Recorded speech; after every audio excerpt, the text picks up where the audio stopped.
Okay, very quickly, I'm going to try really hard to make this the last lecture on the play so we can go ahead with the quizzing and so on.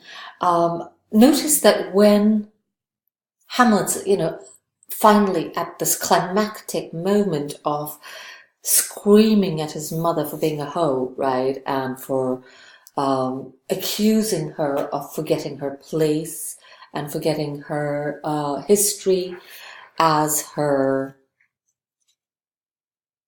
as her good husband's wife, right? Um, it's at that climax when the ghost appears once again, and it is almost as if his arrival um, repositions Hamlet, right? But repositions Hamlet in the context of temporality. It's not exactly that the ghost has shown up to say, listen, you forget where you are, you forget who you are, um, and how you should behave with your mom. It's not that. The ghost shows up, and Hamlet's first concern is, oh my God, you're here to tell me that I've been tardy, right? You're here to tell me that I've been kind of slow, right? That I'm not acting in good time. And it's that sudden recognition in Hamlet that enables us to see how he uses women and their um, women's bodies and their spaces to assert himself, right? He pretty much colonizes their spaces and through that defines his being, right, as a sort of imposing figure. But in the context of men and men's environments, he um, he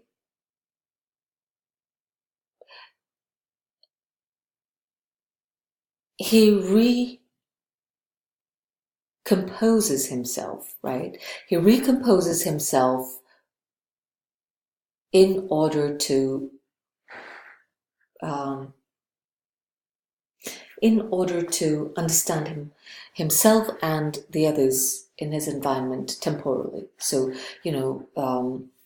the time is bad, the time is good, this is not the time, this is the time, I have lost track of time. All of those ideas rush into his head, into his speech,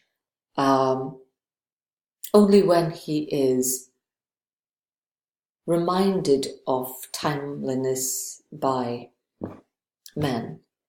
When Claudius asks, where is the dead body, right? Where is Polonius? Hamlet kind of lollygags a little bit. He of course he flirts with the others, right, who are trying to discern the truth, who want to know where is this man, so they can give him a proper burial or at least hide him properly. Hamlet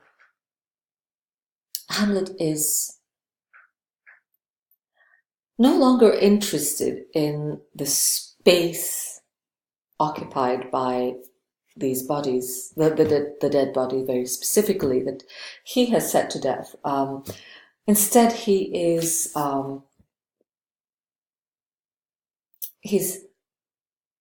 thinking of an afterlife in terms of rotting, which is of course a temporal thing, right? He is thinking of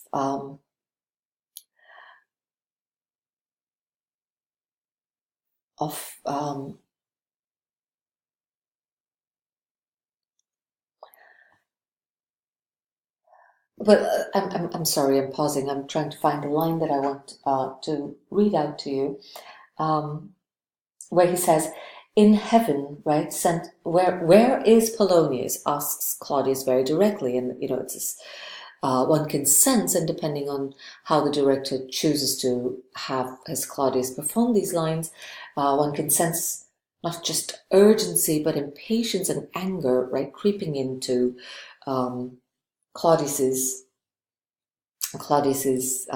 relationship, or his temper, is now defined by anger and impatience and irritation, right? He's really taken a lot of time to be good and kind and sort of patient with Hamlet, all to no avail, because Hamlet is, well, quite honestly, a bit of an ass, isn't he?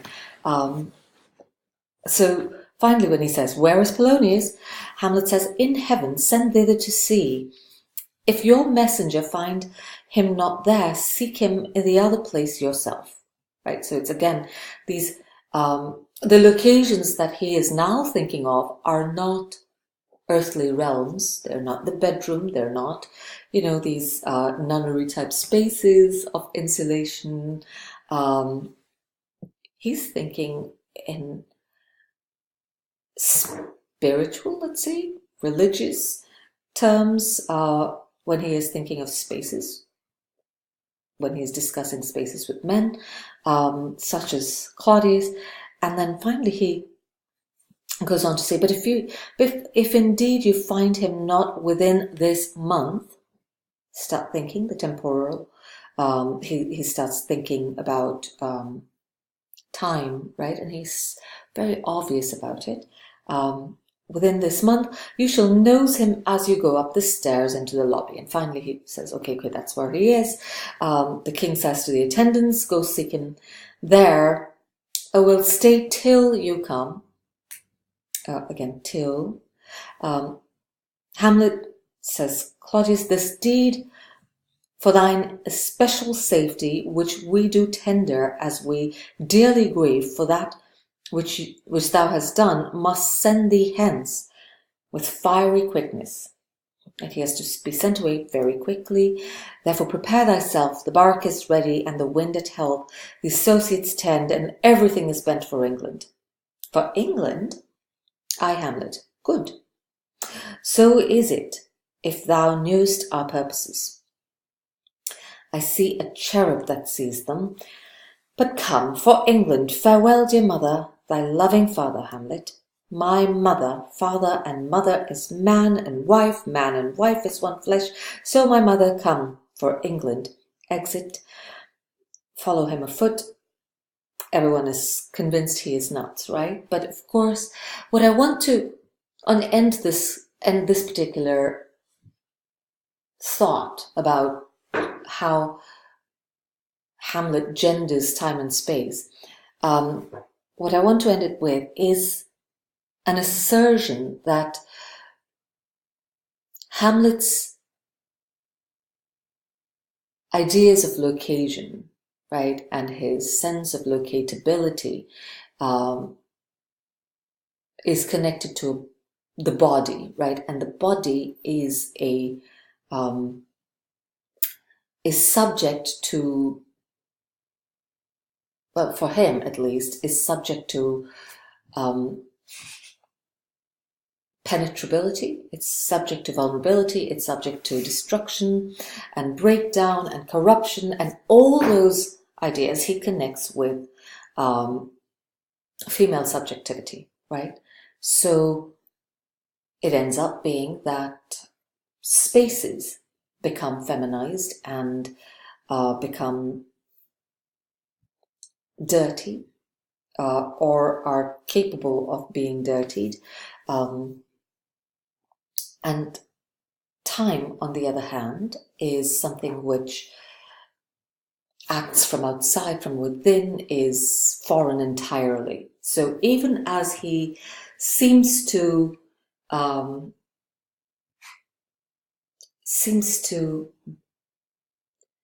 disqualify women from the realm of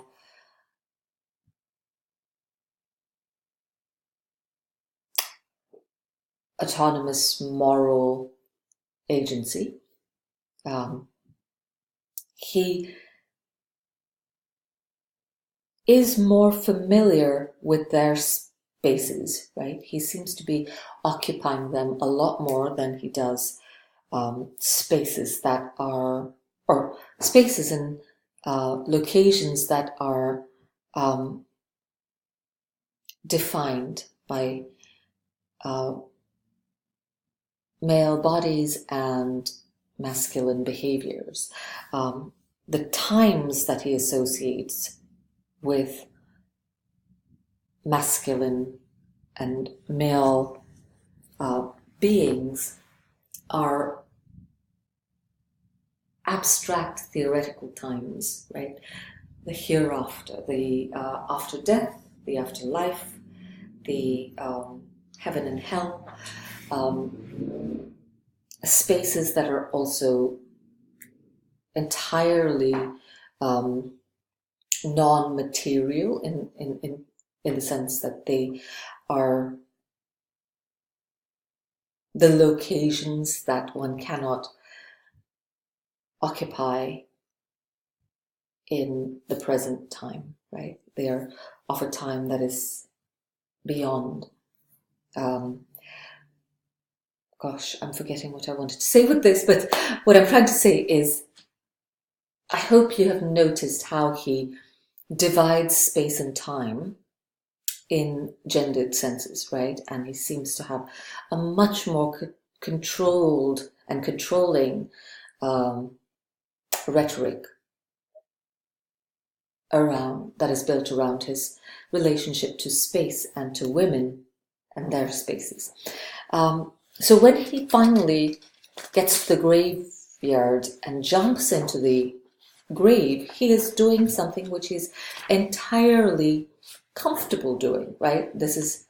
He's not thinking of Ophelia and her afterlife. He's not, which ironically the gravediggers are, right? The gravediggers, the priest, Laertes, and clearly even Claudius and Gertrude have thought of Ophelia's afterlife, and that is why they are, well, some of them have conducted a hush-hush funeral, right, for the reason that they want her afterlife to be one of Christian